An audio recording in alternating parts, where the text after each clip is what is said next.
success people do continuously, others will do occasionally. சாதிக்கிற மனிதர்கள் தொடர்ச்சியாய் காரியங்களை செய்வாங்க, மற்றவங்க எப்பமாவது செய்வாங்க. எப்பமாவது ஜெபிக்கிற ஒரு பழக்கம் உன் வாழ்க்கையில் இருக்குமானால் நீ சக்சஸுக்கு நேரம் போக முடியாது, சாதிக்க முடியாது. எப்பமாவது கர்த்தருக்காக எதையாகிலும் செய்யலாம் என்கிற ஒரு தாகம் இருக்குமானால் நீ பெரிய ஆசீர்வாதத்தை பெற்றுக்கொள்ள முடியாது. பரிசுத்தமா வாழலாம், அப்புறம் இல்ல, அதுக்கப்புறம் கொஞ்சம் நல்லா ஓட்டம், அதுக்கப்புறம் இல்ல. நோ, தானியேல் வாழ்க்கையில இப்படிப்பட்ட ஒரு உயர்ந்த குணாதிசயமுடையவனாய் காணப்பட்டார். பழக்க வழக்கம், ஆவிக்குரிய ஒரு நல்ல பழக்க வழக்கம் கொஞ்சம் வாழ்க்கையில இருந்துச்சு. உங்க வாழ்க்கையில நாம் தோற்று போவதற்கு எல்லாம் இருந்தும், நம்பிக்கை இருந்தோம், எல்லாம் இருந்தோம், நாம் இழந்து போவதற்கும், நாம் எண்ணுகிற இடத்திற்கு வராமல் போவதற்கும் என்ன காரணங்கள் தெரியுமா? We focus on what, but we don't understand how. It's true. நம்ம ஃபோக்கஸ் எங்க இருக்குன்னா, அடையணும், நான் வரணும், நான் சாதிக்கணும், நான் அப்படி ஆகணும், குட். ஆனா எப்படிங்கிறதுல தான் ஃபெயில் ஆயிடுறோம். ஒரு நல்ல ஆவிக்குரிய பழக்க வழக்கங்களை உடையவர்களாக நம்ம இருந்தால்தான் நம்முடைய வாழ்க்கையில இந்த நிலையை நாம் அடைய முடியும் என்பதை மறந்து போக வேண்டாம். 3 காரியத்தை உங்ககிட்ட ஒரு ஹோம்வொர்க் நான் கொடுக்குறேன்.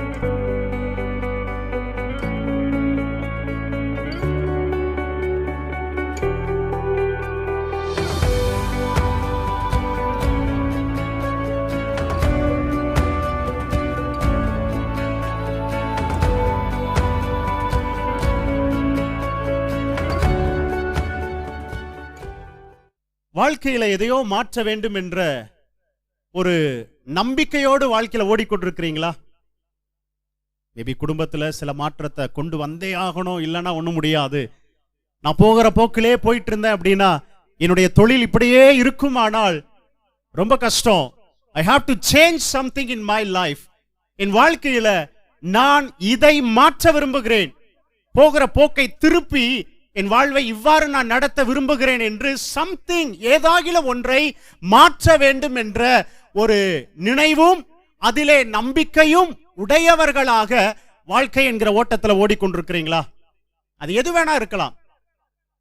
ஆவிக்குரிய சில விஷயங்களா இருக்கலாம், குடும்ப காரியமா இருக்கலாம், வேலை ஸ்தலமா இருக்கலாம். எதையோ ஒன்ன நான் மாற்றணும், அதுல நம்பிக்கையும் இருக்கு. then what more I have to do? இன்னும் நான் என்ன செய்யணும்? பிரியமானவர்களே, இப்படிப்பட்ட ஒரு நினைவோடு அமர்ந்திருப்பீர்களானால் இந்த செய்தி உங்களுக்காக தான் கர்த்தர் பேசிக் கொண்டிருக்கிறார். Hope is always good. நம்பிக்கை எப்பொழுதும் நல்லது. எல்லாமே நம்பிக்கையில தான் பிறக்குது. நம்பிக்கை இல்லை என்றால் இங்க நம்ம வந்திருக்க மாட்டோம். உண்மைதானே? நம்பிக்கை இல்லைன்னா வேலைக்கு போக மாட்டீங்க, நம்பிக்கை இல்லைன்னா குடும்பத்தோட இருக்க மாட்டீங்க. நம்பிக்கை என்ற ஒன்று இல்லை என்றால் உலகத்திலே எந்த ஒரு காரியத்தையுமே நாம் செய்ய மாட்டோம். Everything begins with hope. எல்லாமே நம்பிக்கை என்கிற அந்த ஒரு துவக்கத்திலே தான் துவக்கம் பெறுகிறது, அது ஓடுகிறது. ஆக நம்பிக்கை ரொம்ப நல்லது. பட் நம்பிக்கை மட்டுமே சாதனைக்கு நேரா கொண்டு போகுமானா இல்ல. உங்க நம்பிக்கை ரொம்ப நல்லதுதான், நல்லா நம்புறீங்க, சாதிச்சிருவேன், அதையும் நம்புறீங்க, நல்லதுதான். சாதனைக்கு நம்பிக்கை அவசியம். ஆனா அந்த நம்பிக்கை மட்டுமே உங்களை சாதிக்க வைக்காது. நீங்கள் நினைக்கிற இடத்திற்கு உங்களை கொண்டு போய் சேர்ப்பதற்கு அந்த ஃபெய்த், அந்த விசுவாசம், அந்த நம்பிக்கை மட்டுமே உங்களை கொண்டு போய் சேர்க்காது என்பதை நீங்க அறிந்து கொள்ளுங்க. ஒரு சர்வே இப்படியா சொல்லுது, 40% of works will be done by habits. 40% பணிகள் ஒரு மனிதனுடைய ஹாபிட்னால நடக்குது, பழக்க வழக்கத்தினால நடக்குது. ஆள் எப்படி, அவன் பழக்க வழக்கம் எப்படி, அதை பொறுத்து அவங்ககிட்ட கொடுக்கிற வேலையில 40% பணிகள் அது நல்லா நடக்கிறதுக்கு மோசமா போறதுக்கு அதான் காரணம் அப்படிங்கிறாங்க. அதை ஏத்துக்க முடியுமா? இப்படி சொன்னா அப்படின்னு சொல்லிடுவாருன்னு நினைக்காதீங்க. நீங்க என்ன யோசிக்கிறீங்களா சொல்லுங்க. அதாவது ஒரு மனுஷனுடைய ஹாபிட்டுக்கும் அவன் செய்யற வேலைக்கும் சம்பந்தம் இருக்கு. ஆளு சரியில்லை அப்படின்னா அவங்ககிட்ட ஒரு வேலையை கொடுத்தீங்கன்னா அந்த வேலை சரியா நடக்காது. அவங்களுடைய பழக்க வழக்கத்தினாலேயே 40% பணியை அவங்க முடிச்சிருவாங்க. ஒருத்தர் அதாவது ஒரு சின்சியாரிட்டி அப்படிங்கிற ஒரு பழக்கம் அவருக்குள்ள இருக்குன்னு வச்சுக்கோங்களேன், அதுவே அவருக்கு கொடுத்த வேலையை ஒரு 40% வேலையை செய்ய வச்சிரும் அப்படிங்கிறாங்க. ஒரு வகையில் நம்ம அதை ஏற்றுக்கொள்ளலாம். ஹாபிட் ரொம்ப முக்கிய வாழ்க்கையில. வேதத்திலே பார்க்கும் பொழுதும் சாதித்தவர்கள், நம்பிக்கையை உடைய தேவ பிள்ளைகள் வாழ்க்கையில ஒரு இடத்தை அடைஞ்சதுக்கு அவங்க வாழ்க்கையில இருந்த சில ஆவிக்குரிய நல்ல பழக்க வழக்கங்கள் காரணமாய் அடித்தளமாய் இருந்தது. திஸ் மார்னிங் இந்த காலை நேரத்தில் ஒரு கேள்வியை நான் கேட்கிறேன். நீங்க அடையணும்னு நினைக்கிற அந்த இடத்தை அடைவதற்கு நம்பிக்கை வச்சிருக்கிறீங்க, ரொம்ப நல்லது, பாராட்டுக்குரியது. என்ன விதமான ஆவிக்குரிய பழக்க வழக்கத்தை உடையவர்களாக இருக்கிறீங்க? நான் செயல்களை கேட்கல, பழக்க வழக்கத்தை கேட்கிறேன். ஹேபிட்டுக்கும் செயலுக்கும் வித்தியாசம் இருக்குது. திட்ஸ் மை ஹேபிட் அப்படி நம்ம சொல்லுவோம்ல, நான் இப்படிதான்.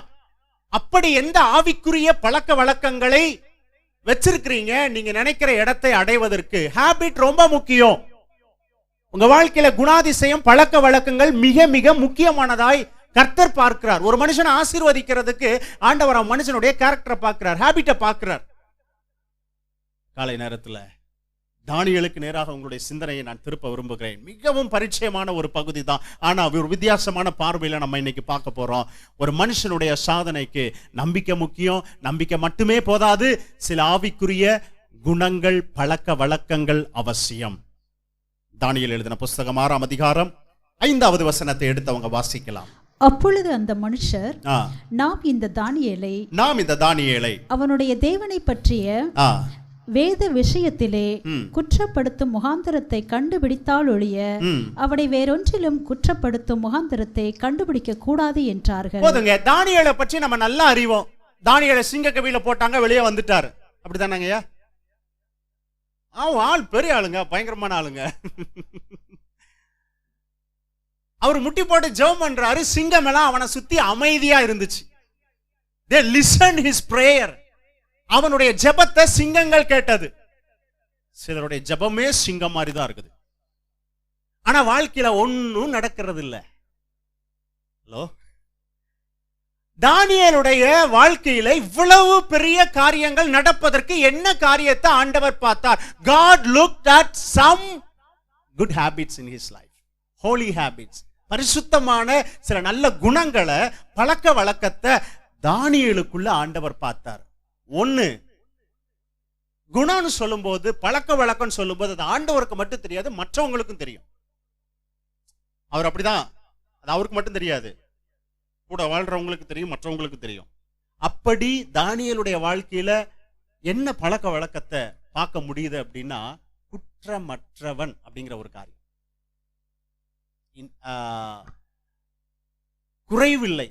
குறைவில்லைன்னு சொல்றதை விட குற்றம் சாட்டப்படாத ஒரு மனிதனாய் காணப்பட்டார்.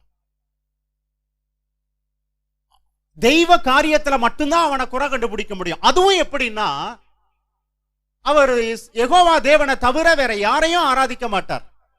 அப்போ அந்த மனுஷனோட வேலை செய்யறவங்க அவனை கீழே தள்ளணும்னு நினைச்சாங்க. எல்லாம் கவனிங்க, ஒரு போட்டியும் ஒரு பொறாமையும் உங்க இடத்துல எழும்பும் பொழுது நீங்கள் அந்த இடத்திலே நம்பிக்கையோடு இருக்கிறீங்க. Yes, good. நம்பிக்கை மட்டும் உங்களுடைய மாற்றத்திற்கு போதாது. சில நல்ல ஹாபிட்ஸ், பழக்க வழக்கம், ஆவிக்குரிய பழக்க வழக்கம் ரொம்ப அவசியம். குற்றமற்றவன் அப்படிங்கிற ஒரு பழக்க வழக்கத்தை உடையவனாக தானியேல் காணப்பட்டார். சொன்னாங்க, எந்த விஷயத்துல இவங்கிட்ட குறை கண்டுபிடிக்க முடியாது, தெய்வ காரியத்துல மட்டும்தான் குறை கண்டுபிடிக்க முடியும். அதனால என்ன செய்தாங்க? ராஜாவிடத்துல போய், ராஜாவே, குறிப்பிட்ட நாள் வரையிலும் உம்மை தவிர வேறு யாரும் எதையும் கும்பிடக்கூடாது. இதுல ஒண்ணுதான் இவனை நம்ம குறை கண்டுபிடிக்க முடியும், வேற எதுலையுமே குறை கண்டுபிடிக்க முடியாது. எனக்கு அன்பானவர்களே, உங்களோடு வாழ்றவங்க, உங்க கூட இருக்கிறவங்க உங்களை குறை கண்டுபிடித்து குற்றம் சாட்ட முயற்சித்தால் எதெல்லாம் சொல்ல முடியும்? திங்க். பெருசா நம்ம சாதிக்கணும்னு நினைக்கிறோம், ரொம்ப நல்லது. நம்பிக்கை இருக்குது, ரொம்ப நல்லது. அந்த அம்மாவா அப்படி இருந்துச்சுன்னா நம்பிக்கை இருந்தாலும் உதவி செய்யாது. நம்பிக்கை அவசியம், ஆனா நம்பிக்கை மட்டுமே அந்த சக்சஸுக்கு நேரா நம்மளை கொண்டு போவாது. we should have some good habits in our life. நம்முடைய வாழ்க்கையில ஒரு நல்ல பழக்க வழக்கங்களை உடையவர்களாக நம்ம இருக்கணும். தானியேலை குற்றம் சாட்டி அவனை கீழே தள்ள முயற்சித்த பொழுதோ ஒரு குற்றமும் அவனிடத்தில் நாம் பார்க்க முடியவில்லையே. தெய்வ காரியத்துல மாத்திரம் கண்டுபிடிக்க முடியும். அதனால் அதிலே நம்ம முயற்சிக்கலாம். இந்த மனுஷன் தான் யெகோவா தேவனை தான் வழிபடுவார், வேற எதையும் கும்பிட மாட்டான்பா. அப்போ அவர்கிட்ட போய் நம்ம சொல்லுவோம். போய் சொன்னாங்க, ராஜாவே நீர் ரொம்ப நல்லவர், குறிப்பிட்ட நாள் வரையில உங்களை மட்டும்தான் எல்லாரும் ஆராதிக்கணும். அவருக்கும் கொஞ்சம் நல்லா தோணுச்சு, இது பரவாயில்லையே, நம்மளை உயர்த்தி பேசுறாங்களே, சரி அப்படியே நம்ம செய்வோம்.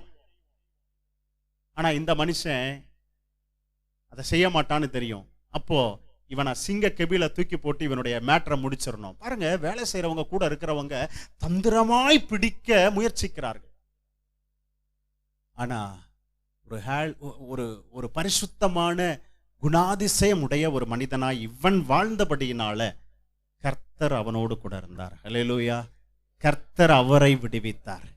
அடுத்தது என்ன ஒரு குணாதிசயத்தை ஒருகிட்ட பார்க்க முடியும் பாருங்க. 10ஆம் வசனத்தை வாசிங்க. தானியேலுவென்றால் அந்த பத்திரத்துக்கு கையெழுத்து வைக்கப்பட்டது என்பதை அறிந்தும் தன் வீட்டுக்குள்ளே போய் தன் மேல் அறையிலே எருசலேமுக்கு நேராக பலகணிகள் திறந்திருக்க தன்னுடைய ஜன்னலை திறந்து வைத்து அங்கே தான் முன் செய்து வந்தபடியே. இதுதாங்க ஹாபிட் நம்ம சொல்றோம். இதுதான் ஹாபிட். முன்பு செய்து வந்தபடியே. That's his habit. என்ன இது? prayerful man. ஜெபிக்கிற ஒரு மனிதன். அவனுடைய ஹாபிட் அது. அவன் வாழ்க்கையில குற்றத்தை கண்டுபிடிக்க முடியாது. ஹாபிட். இரண்டாவது ஒரு ஆவிக்குரிய ஒரு ஹாபிட்ட பார்க்கிறோம். prayerful man. ஜெபிக்கிற ஒரு மனிதன். வசனம் ரொம்ப அழகா சொல்லுது, முன்பு செய்து வந்தபடியே.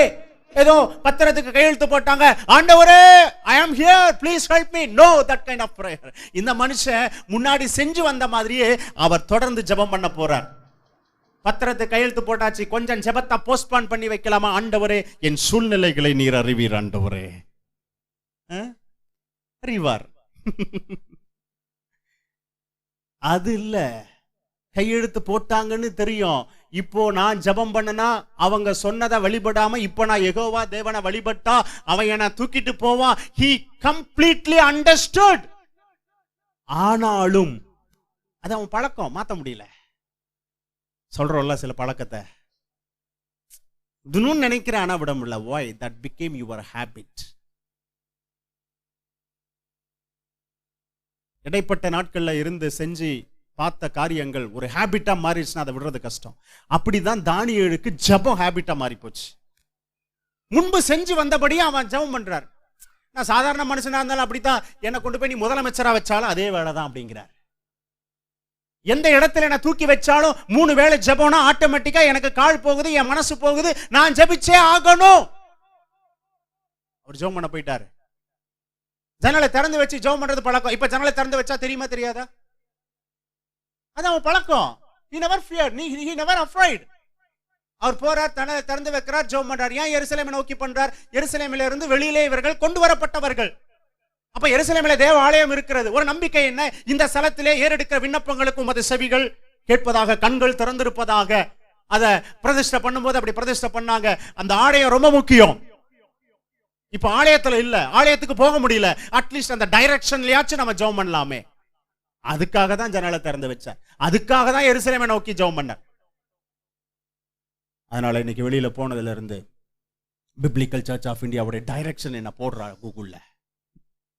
சவுத்தா, வெஸ்டா, நார்த்தா, ஈஸ்டா, இல்ல சவுத் வெஸ்டா போடு. இதெல்லாம் நம்ம ஃபாலோ பண்ணிடலாம். இது இல்ல, செபிக்கும் பழக்கம் உடையவனாக அதை அவரால் மாத்த முடியல. உயிரே போனாலும் சரி. இன்னொருத்தர் சொல்றாருல, கொன்று போட்டாலும் உண்மையில நம்பிக்கை. அது என் பழக்கம், அது என்னால மாத்த முடியல. அப்படிப்பட்ட ஒரு பிரேயர்ஃபுல் மேனாக, செபிக்கிற ஒரு மனிதனாக தானியேல் காணப்பட்டாருங்க. தானியேலுக்கு ஆண்டவர் அற்புதம் செஞ்சார், நன்மை செஞ்சார்னு நம்ம சொல்றோம் அப்படின்னா, தானியேல் வாழ்க்கையில இப்படிப்பட்ட ஒரு உயர்ந்த குணாதிசயம் உடையவனாய் காணப்பட்டார். பழக்க வழக்கம், ஆவிக்குரிய ஒரு நல்ல பழக்க வழக்கம் கொஞ்சம் வாழ்க்கையில இருந்துச்சு. குற்றமற்றவன், ஒரு பிழையும் இல்லாத ஒரு மனிதன் உலகத்துல கண்டுபிடிக்கிறது கஷ்டம். ஆண்டவர் அப்படி சொல்லல. ஆனா சொல்லும்போது என்ன தெரியுமா சொல்றாருங்க, ஒரு ஊழியக்காரரை குறித்து சொல்லும்போது கூட நீ எப்படி இருக்கணும் அப்படின்னா, குற்றம் சாட்ட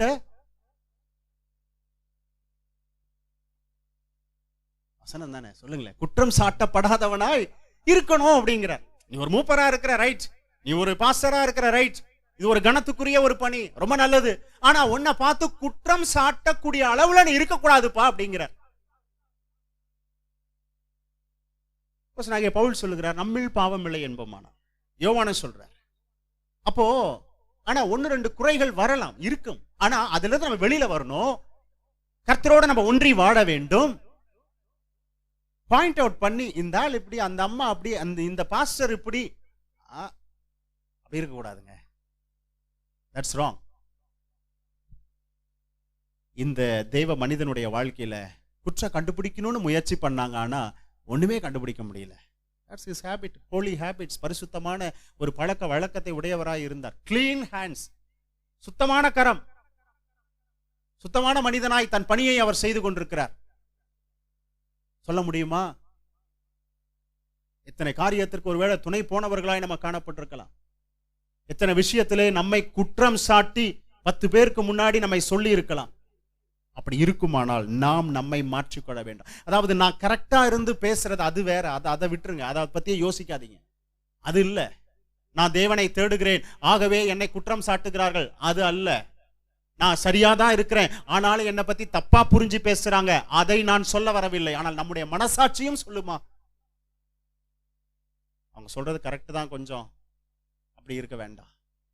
ஒரு உயர்வான காரியத்தை, ஒரு மேன்மையான காரியத்தை கர்த்தருடைய சமூகத்தில் நான் எதிர்பார்ப்பேன் ஆனால், நம்பிக்கை வைப்பேன் ஆனால், நான் ஒரு நல்ல பழக்க வழக்கத்தை உடையவனாக நான் இருக்க வேண்டும். அது அவசியம். கர்த்தர் அதை எதிர்பார்க்கிறார். அத்தா சொல்ல முடியுமா, ஒரு ஜெபிக்கிற மனிதர், ஜெபிக்கிற ஊழியர், ஜெபிக்கிற அம்மா, அவங்க பொய் பேச மாட்டாங்க. மக்கள் உங்களை பார்த்து சொல்வார்களா? உங்கள் பணியிலே, உங்கள் படிப்பிலே, உங்களுடைய வாழ்க்கையிலே நம்மை பார்த்து சொல்லக்கூடிய அளவுல சில ஆவிக்குரிய பழக்க வழக்கத்தை நாம் உடையவர்களாக காணப்படும். 6ஆம் அதிகாரம் 20வது வசனத்தை வாசிங்க. புறஜாதியான், வேறு நாட்டு ராஜா தானியேலை பார்த்து என்ன சொல்றாரு பாருங்க. ராஜா கெபியின் கிட்ட வந்தபோது, தூக்கி உள்ள போட்டாச்சு. கெபியில போடும்போதும் சில வார்த்தைகளை சொல்லி போடுறாரு. அப்புறம் திரும்ப என்ன நடக்குது பாருங்க. துயர சத்தமாய் தானியேலை கூப்பிட்டு, சொல்லுங்க, துயர சத்தமாய். என்ன சத்தங்க? யாருங்க இது? தானியேல் அப்பா கிடையாது, தானியேல் அம்மா இல்ல, தானியேலுக்கு சொந்தக்காரன் இல்ல, எவனோ ஒரு ஆளு, அதாவது வேற ஒரு நாட்டினுடைய ஒரு அதிகாரத்தில் இருக்கக்கூடிய ஒருவர், ஏதோ அகதியாக அங்கிருந்து வந்த ஒரு மனிதன் இப்போ சிங்க கெபியில தூக்கி போட்டாச்சே. துயர சத்தமாய் அந்த மனுஷன் கத்துகிறான் என்றால் வாழ்க்கையில எந்த அளவுக்கு ஒரு நல்ல மனிதனாய் அவன் வாழ்ந்திருப்பான். நார்மலா யோசிச்சு பாருங்களேன். அதை தான் நான் சொல்ல வரேன். அப்படிப்பட்ட ஒரு மனிதராய் அவர் இருந்தார். நம்ம வெறுமனே ஜெபம் பண்ணார், போனார், வந்தார், 3 வேளை நம்ம போயிடுறோம். பட் அதை தாண்டி அது அவர் பழக்கமாய் இருந்தது. வழக்கம் போல், முன்பு போல. எந்த காரியத்தில் குற்றம் சாட்ட முடியலையே. அவரை பொறுப்புல ஒரு வேலையில வச்சு அவர் உயர் அதிகாரி வந்து ரொம்ப கஷ்டப்பட்டு துயர சத்தமாய், ஐயோ தானியேலுக்கு என்ன? அப்படிப்பட்ட ஒரு தாக்கத்தை நம்ம ஏற்படுத்துறவங்களா நம்ம ஹாபிட்ஸ் இருக்கணும். அப்படி இருந்துச்சுன்னு வச்சுக்கோங்களேன், சக்சஸ் நமக்கு தான். வாசிங்க தொடர்ந்து. தானியேலே, ஜீவனுள்ள தேவனுடைய தாசனே, ஜீவனுள்ள தேவனுடைய தாசனே, நீ இடைவிடாமல் ஆராதிக்கிற, பாருங்க, இடைவிடாமல் ஆராதிக்கிற உன் தேவன் உன்னை சிங்கங்களுக்கு தப்புவிக்க வல்லவராய் இருந்தாரா என்று பெரிய நம்பிக்கையோடு தானியேலை போய் வினவுகிறார், கேட்கிறார். ரொம்ப துயர சத்தமா, ஒரு பக்கம் ஒரு கலக்கம். ஏன்னா இதுவரையிலும் அப்படி ஹிஸ்டரியில எதுவுமே நடக்கல. உள்ள தூக்கி போட்டா அவ்வளவுதான், ஆள் முடிஞ்சது. சிங்கங்கள் எல்லாம் பட்டினியாய் போடப்பட்டிருக்குமா. அப்ப ஒரு தேசத்தினுடைய பனிஷ்மெண்டா, நேஷனல் பனிஷ்மெண்டா என்ன செய்யறாங்க? அப்ப அப்படிப்பட்டவங்களை, குற்றம் செஞ்சவங்களை தூக்கி அந்த சிங்கங்கள் இருக்கக்கூடிய கெபிக்கு உள்ள போட்டுருவாங்க. அப்போ அவங்கள அது சாப்பிட்றோம். அலறல் சத்தம் எப்படி இருக்கும் கொஞ்சம் யோசிச்சு பாருங்க. அதுக்குள்ள அவன் ஓடும் போது சிங்கம் அவங்களை துரத்தி பிடிச்சு கடிச்சு கொதரும் பொழுது, மற்றவன் தவறு செய்யக்கூடாது என்பதற்காக இப்படிப்பட்ட பனிஷ்மெண்ட் எல்லாம் கொடுத்தாங்க. இப்போ உள்ள போட்ட யாரும் காப்பாற்றப்பட்டதா சரித்திரமே இல்லை. இப்போ ஒரு நல்ல ஒரு ஹேபிட்ட உடையவன், நல்ல குணாதிசயம் உடையவன், இடைவிடாமல் தேவனை ஆராதிக்கக்கூடிய ஒரு மனிதன். இந்த மனுஷனை தூக்கி உள்ள போடுறோம் அப்படின்னு சொல்லும்போது அவரால் அதை ஏற்றுக்கொள்ள முடியல. தூக்கம் இல்ல, உள்ள போட்டாச்சு. போட்டுட்டு அடுத்து ஓடி வராரு. ஓடி வந்து துயர சத்தமா ஓடி வந்து கத்தி கூப்பிடுறாரு, நீ இடைவிடாமல் ஆராதிக்கிற உன் தேவன் உன்னை தப்புவிக்க வல்லவரா இருந்தாரா? தானியேலுடைய சத்தம் என்னவா இருந்துச்சு? அப்பொழுது தானியேல், ராஜாவே நீர் என்றும் வாழ்க வாழ்க. சிங்கங்கள் என்னை சேதப்படுத்தாதபடிக்கு தேவன் தம்முடைய தூதனை அனுப்பி அவைகளின் வாயை கட்டி போட்டார். ஒரு பெரிய சகாப்தத்தை இங்கு தானியேல் நடப்பித்து காண்பித்திருக்கிறார். வரலாற்றில் ஒரு பெரிய மாற்றம். இது மாதிரி ஒண்ணு நடந்ததே இல்லை. கர்த்தர் தானியேலுக்காக இறங்கி வந்து சிங்கங்களின் வாய்களை கட்டி போட்டார். அது இவனை கடிப்பதற்கு முடியாமல் அது அமைதியா இருக்கிறது. இந்த மனுஷன் அழகா உள்ள இருந்து எழும்பி இப்ப அவனை வெளியில தூக்குறாங்க. யார் இதுக்கு காரணமா இருந்தாங்களோ அவங்கள உள்ள தூக்கி போட்டாங்க. கீழே போய் விழுறதுக்கு முன்னாடி எல்லாத்தையும் அடித்து கொன்று விட்டது, சாகடித்து விட்டது. கண்பானவர்களே, மாற்றத்தை ஏற்படுத்தணும்னு நம்ம நினைக்கிறோம். என்னை கொண்டு கர்த்தர் பெரிய காரியங்களை செய்யணும்னு நான் நினைக்கலாம், நம்பலாம். என்ன ஒரு நல்ல பழக்கம் வாழ்க்கையில் இருக்குன்னு கொஞ்சம் யோசிச்சு பாருங்க. ரொம்ப எளிமையான ஒரு செய்தி. என்ன பழக்கத்தை நம்ம வச்சிருக்கிறோம்? ஒரு நல்ல ஹேபிட்னா என்ன சொல்லலாம் உங்க வாழ்க்கையில? ஹலோ, எஸ், ஒரு நல்ல ஹேபிட்னா என்ன சொல்லலாம்? ஸ்லீப்பிங்கா? நல்ல ஹேபிட்னா என்ன சொல்லலாம்? டப்பு டப்புன்னு அடிச்சிருவீங்களா? இல்ல இல்ல. நல்ல ஹேபிட் எதிர்பார்க்கிறோம், நம்புறோம், விசுவாசிக்கிறோம். என்ன நல்ல குணாதிசயத்தை வாழ்க்கையில வச்சிருக்கிறோம், அதை மற்றவங்க அறிந்து கொள்வாங்க. ஹேபிட்னா தெரியும். ஒரு மனிதர் இப்படியாய் சொன்னார், success people do continuously, others will do occasionally. சாதிக்கிற மனிதர்கள் தொடர்ச்சியாய் காரியங்களை செய்வாங்க, மற்றவங்க எப்பமாவது செய்வாங்க. எப்பமாவது ஜெபிக்கிற ஒரு பழக்கம் உன் வாழ்க்கையில் இருக்குமானால் நீ சக்சஸுக்கு நேரா போக முடியாது, சாதிக்க முடியாது. எப்பமாவது கர்த்தருக்காக எதையாகிலும் செய்யலாம் என்கிற ஒரு தாகம் இருக்குமானால் நீ பெரிய ஆசீர்வாதத்தை பெற்றுக்கொள்ள முடியாது. பரிசுத்தமா வாழலாம், அப்புறம் இல்ல, அதுக்கப்புறம் கொஞ்சம் நல்லா ஓட்டம், அதுக்கப்புறம் இல்ல. நோ, சக்சஸ் சாதிக்கிற மனிதர்கள் எல்லாம் கண்டினியூஸா செய்வாங்க. others will do occasionally. எப்பமாவது. நீங்க எப்படி இருக்கிறீங்க? உங்க வாழ்க்கையில நாம் தோற்று போவதற்கு எல்லாம் இருந்தும், நம்பிக்கை இருந்தும், எல்லாம் இருந்தும் நாம் இழந்து போவதற்கும், நாம் எண்ணுகிற இடத்திற்கு வராமல் போவதற்கும் என்ன காரணங்கள் தெரியுமா? we focus on what but we don't understand how. That's true. நம்ம ஃபோக்கஸ் எங்க இருக்குன்னா, அடையணும், நான் வரணும், நான் சாதிக்கணும், நான் அப்படி ஆகணும், குட். ஆனா எப்படிங்கிறதுல தான் ஃபெயில் ஆயிடுறோம். உண்மையா? ஒருவேளை வேகமா சொல்லிட்டு போலாம், பட் அதை கொஞ்சம் நிறுத்தி கொஞ்சம் யோசிச்சு பாருங்களேன். ஏன் நம்ம வாழ்க்கையில தோற்று போகிறோம்? நம்பிக்கை இருக்குங்க, நல்ல மனசு இருக்குதுங்க, எல்லாமே இருக்குதுங்க, ஆனா ஏன் நம்ம சாதிக்கல? we focus on what, என்ன, அதை தான் நம்ம பார்க்கிறோமே ஒழிய எப்படிங்கிறத பார்க்கல. இதுதான் அநேகருடைய வாழ்க்கையில இன்னைக்கும் ஒரு நல்ல நிலைக்கு வராததற்கு காரணம் இதுதான். அடையணும், செய்யணும், வந்துடணும், எசப்பா எனக்கு செஞ்சிருங்க ஆண்டவரே, நான் உங்களை தான் நம்புறேன்பா. எப்படி?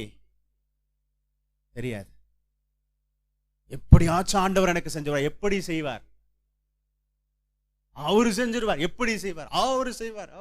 அதுக்கப்புறம் அவர் செய்யலையே, நானும் வந்தனே.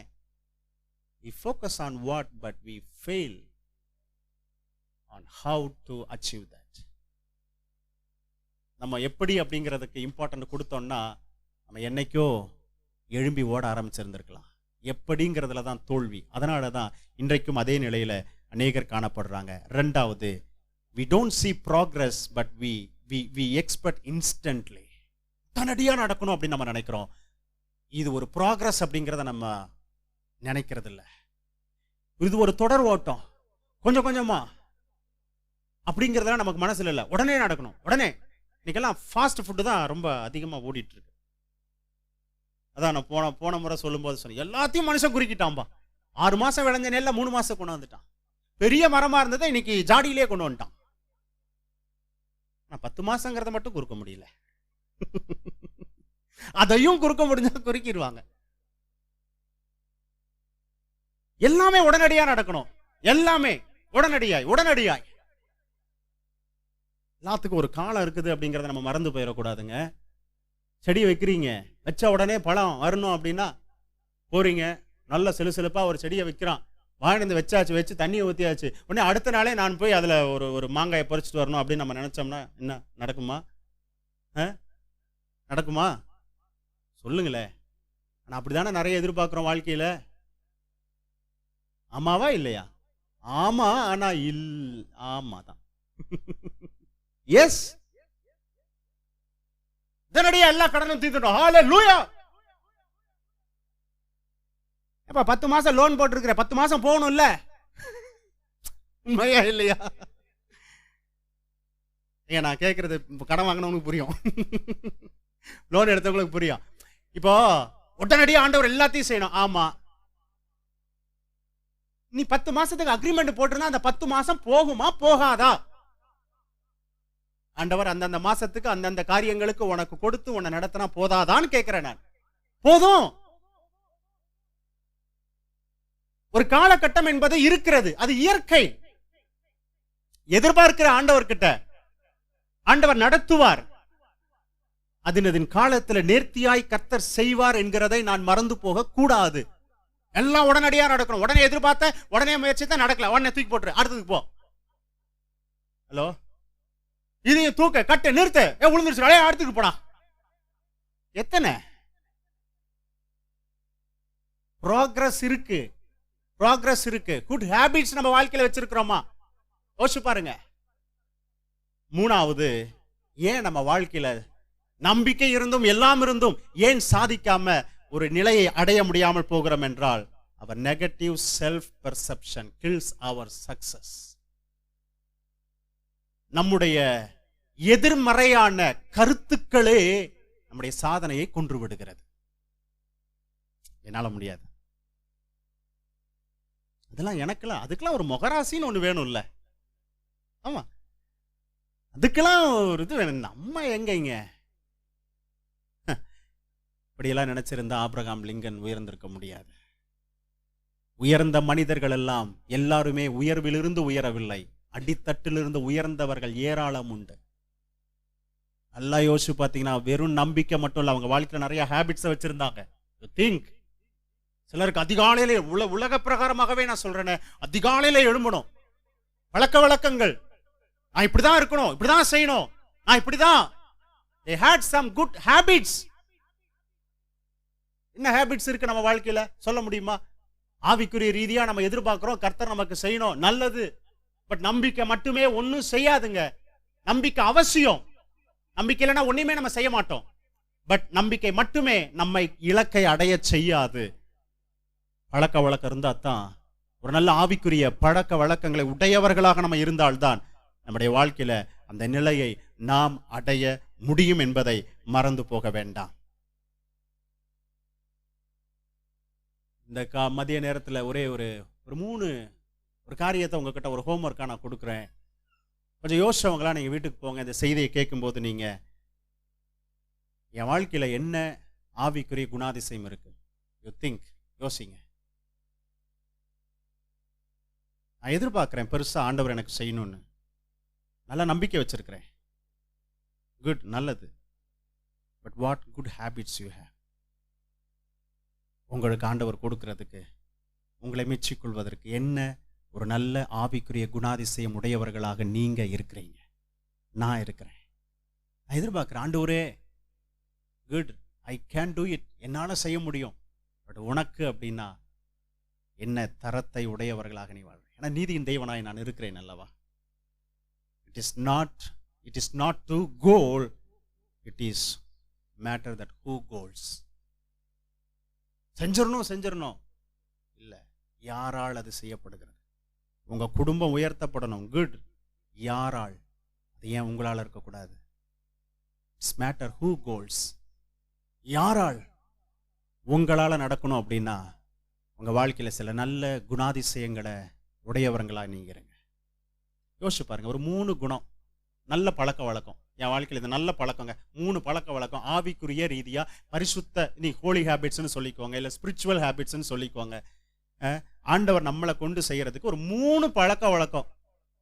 அம்மா, சகோதரி, பிரதர், ஒரு 3 பழக்க வழக்கம் என்ன உங்க வாழ்க்கையில இருக்கு, என் வாழ்க்கையில இருக்கு. பெண்ணும் பேப்பர் இருந்தா கொஞ்சம் அப்படியே எழுதுங்களேன். சொல்ல முடியுமா?